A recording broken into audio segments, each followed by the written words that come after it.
If you walk around Five Points, you may notice a lot of bars do have surveillance cameras, and it is true that people are less likely to commit a crime if they're being recorded. But the main problem, much like this camera, is, well, they have a very limited range of visibility. Hi, I'm Brandon Zeely, and I'm here at the University of South Carolina. 11 of my classmates got to help out with an ESPNU Campus Connection live broadcast. Let's talk to them and find out how their day went. Just like in regular golf, the object of the game is to get the disc in the basket with the fewest amount of throws possible. And you know, well, seems simple enough, right? But once you add in trees and hills into the mix, well, you know, it can actually be pretty difficult. Home game attendance has obviously been decreasing. A day before the Wofford game, there has been more than 3,000 unclaimed tickets in the lower deck. And there's been more than 2,000 unclaimed tickets in the upper deck. That means that's more than 5,000 unused tickets this game.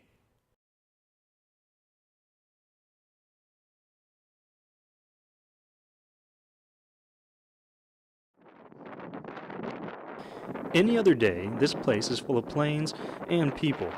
But since Hurricane Sandy, LaGuardia Airport, New York, has been very quiet. As some people are starting to rebuild their homes and their lives, there are some people here at the Columbia Airport stranded and trying to find a way to get home. I'm flying back to Washington, D.C. My flight was originally on Monday at 5 p.m. Because of flooding, a lot of airports in the north have been closed, and more than 18,000 flights have been canceled. And that's exactly what happened to Darren Brainerd. It was very difficult to contact the airline to get a rescheduling, but eventually I made it through, and so here I am flying out 2 days later. As with other airports across the nation, here at the Columbia Metropolitan Airport, they have also been affected by Hurricane Sandy. But they're hoping within the next couple of days everything will be back up and running like the way they were. Philadelphia, Chicago, LaGuardia, and Washington, D.C., Reagan Airport have been the places that people have not been able to fly to because those airports are closed. Kayla Harmon is a public affairs manager at the airport. She says that even though there has been a lot of cancellations, things are beginning to get better. And a lot of them are working very hard to get back up and running. I can tell you again, flying out of Columbia, the only flight that has been canceled today is a 6:15 flight this afternoon to Philadelphia.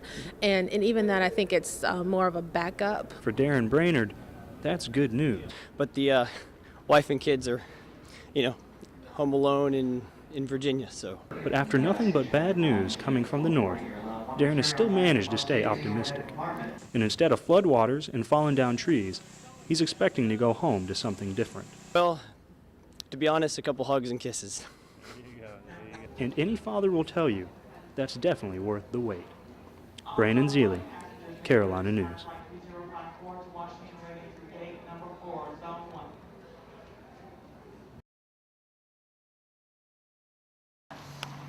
In 2006, USC passed a policy where students weren't allowed to smoke within 25 feet of campus buildings.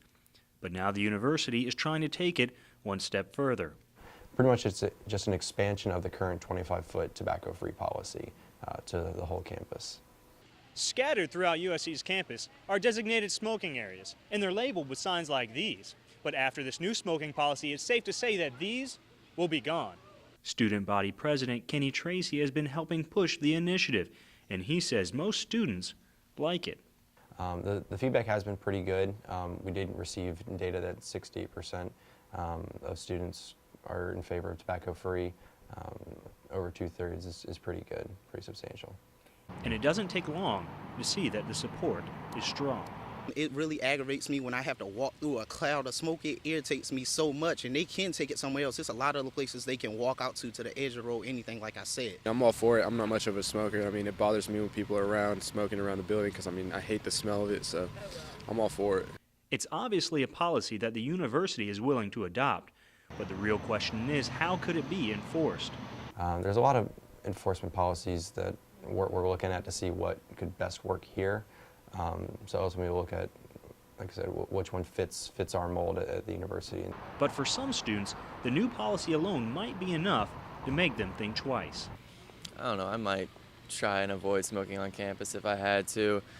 If I really needed a cigarette, maybe I'd risk it because, like I said, I don't think there'd be much risk for someone if they tried to attempt it, but I guess it wouldn't be too out of the way to go on a street or something. It could still be months before this policy makes it to campus. So until then, students will have plenty of time to think about it. Brandon Zealy, Carolina News.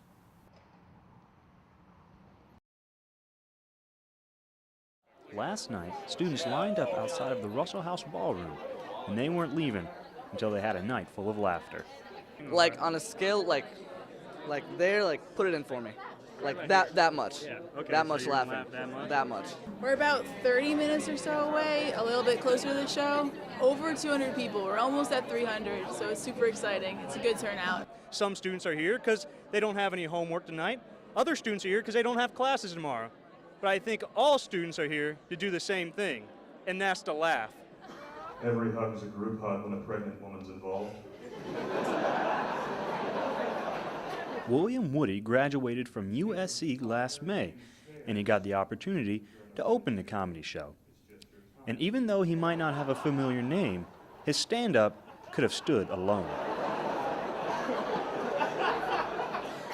I'm always trying to refine the purity of what I do. Like sometimes if I'll say something that's kind of pathetic and I'll get girls being like, oh, or something, I'm like, all right, well, that goes. The other two acts included big names like the Lucas brothers and Chelsea Peretti. Because of copyright issues, we weren't able to record their act, but we caught up with them after the show, and they gave us a look inside the life of a comedian on the road. Yeah, this is just having yeah, fun, man. This ain't work. It's not real work. We worked before. Yeah, I saw a dude doing some construction work a couple days ago. That's real work. And both comedians seemed very pleased with the Gamecock crowd. I thought they were very upbeat, and that was inspiring. I'm going to change my life.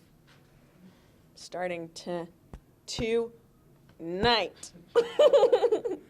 As a matter of fact, they seemed so pleased, they just might come back for more. Big shout out to the Gamecocks. Yeah, man. man. You guys are You dope, guys man. fantastic school. One of the best we've done so far. Love this place. Yeah. Brandon Zealy, Carolina News.